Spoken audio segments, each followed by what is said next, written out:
wethu namhlanje ekseni kuphucuke indaba lapha futhi ayiphucuka ngaziphume kusoleza ukuthi kwenzeke ingwiji khwebo ukuboshwa umnumzana uBruce Mhlongo owumnikazi wenkampani yonogade edumile elwa nezigebengu eMgungundlovu injom security ngensolo zokubulala uthisha umnumzana Thabani Innocent Zondo wathuthulwa ngentulwane ezinhlamvu esemotweni yakhe kwaphanda ngo-2022 ngokwamaphoyisa aseKZN uMhlongo ubingelele enkantolo yamanje eMgungundlovu namuhla ngolwesihlanu icala lahlehlela u-October 30 ukuze afake isicelo sebhayili izibhamu zenkampani yakhe eziyophenya ukuthi asithintekini kwamanye amacala angase athweswe nokubulala ukuzama ukubulala nokubamba inkunzi baba-ke sebekhomenta ukuthanda kwabantu njengoba behlale bekhomenta besho nokusho ukuthi vele abanikazi bamakhampani ama-security most yabo bayizigebengu njengoba-ke kuphinde kwaphutshuka enye i-voice note yakhe-ke uBruce Mhlongo laphana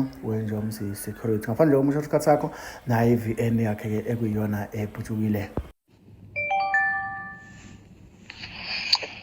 Kodwa-ke ngempela lo baba kusho ukuthi namanje akabona ukuthi I'm always 10 steps ahead of him. Mina nginayo imali entshontshiwe. Mina ngikaze ngibe kwi-political power. Ngikaze ngibe uminister mina.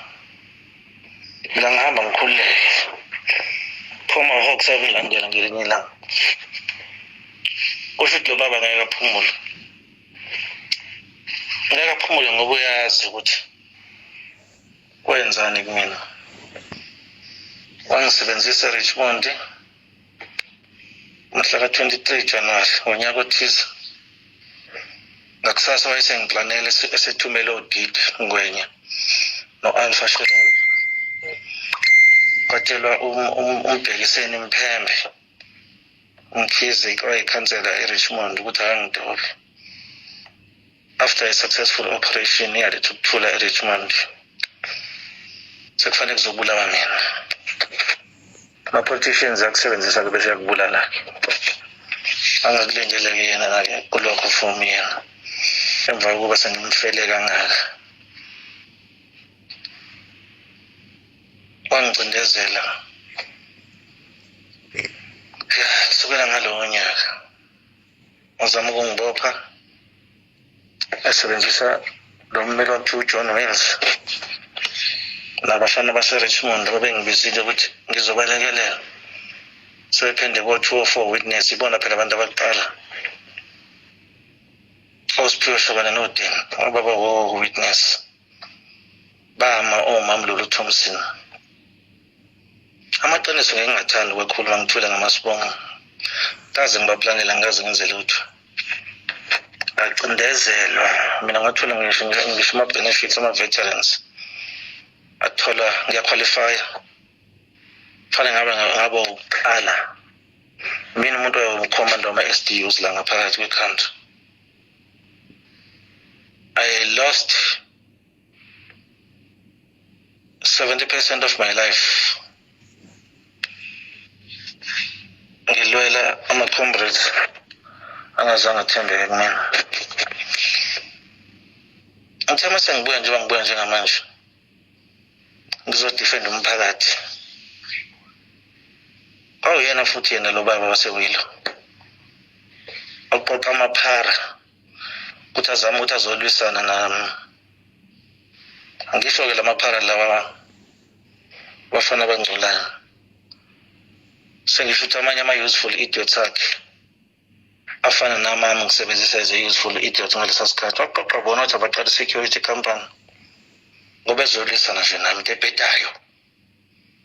Basho ukuthi-ke gcina ngakwazi ukulwisana nomuntu kaNkulunkulu futhi obekwe uNkulunkulu. Lo baba kazofunani ufuna ukuzoqalela udlame KZN. Wangena kwi-MK wa-infiltrator. Nakhona wayithatha wayibhekisa le ngoba efuna ukuthi aphesiwe i-agenda yakhe ukuthi kube president. Efuna ukukhipha uRamaphosa esebenzisa i-platform ye-MK ngale eceleni. Kodwa sebesa ku-ANC esebenzisa lezi gebengu. Labafana babulawa eScottsville babebhukhile ubani le ndawo babehleli kuyona uNtsunzu. Phela amaqiniso siyawazi. Lezi igange ey'ngaka seyihluphe eMaritzburg by the way uNtsunzu. Ibona ababulala uSimo.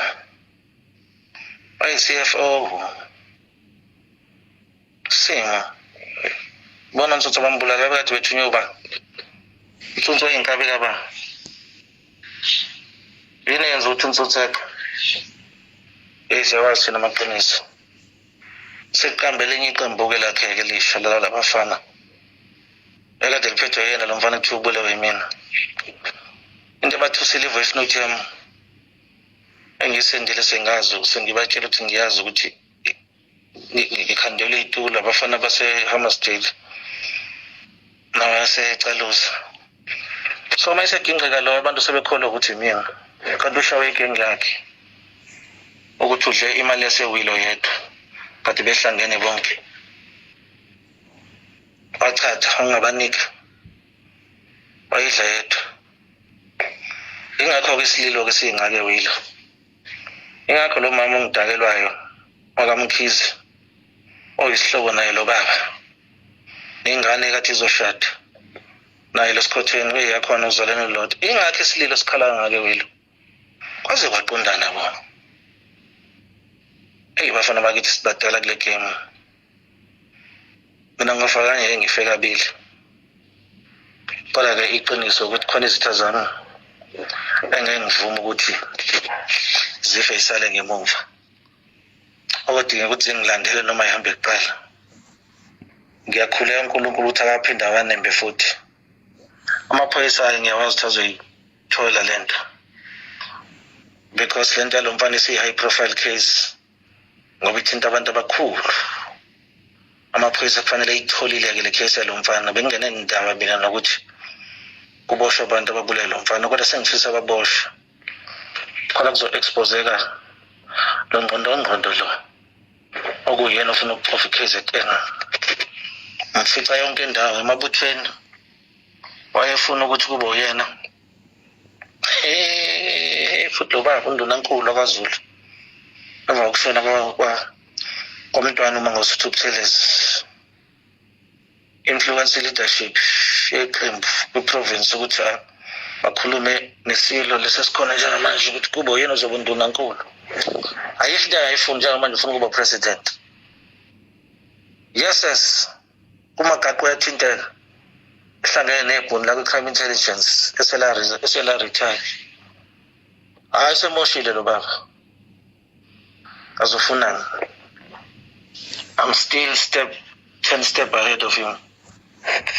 Akuhlisa umoya. Mina ngoNkulunkulu. Kancane uzoloku evela.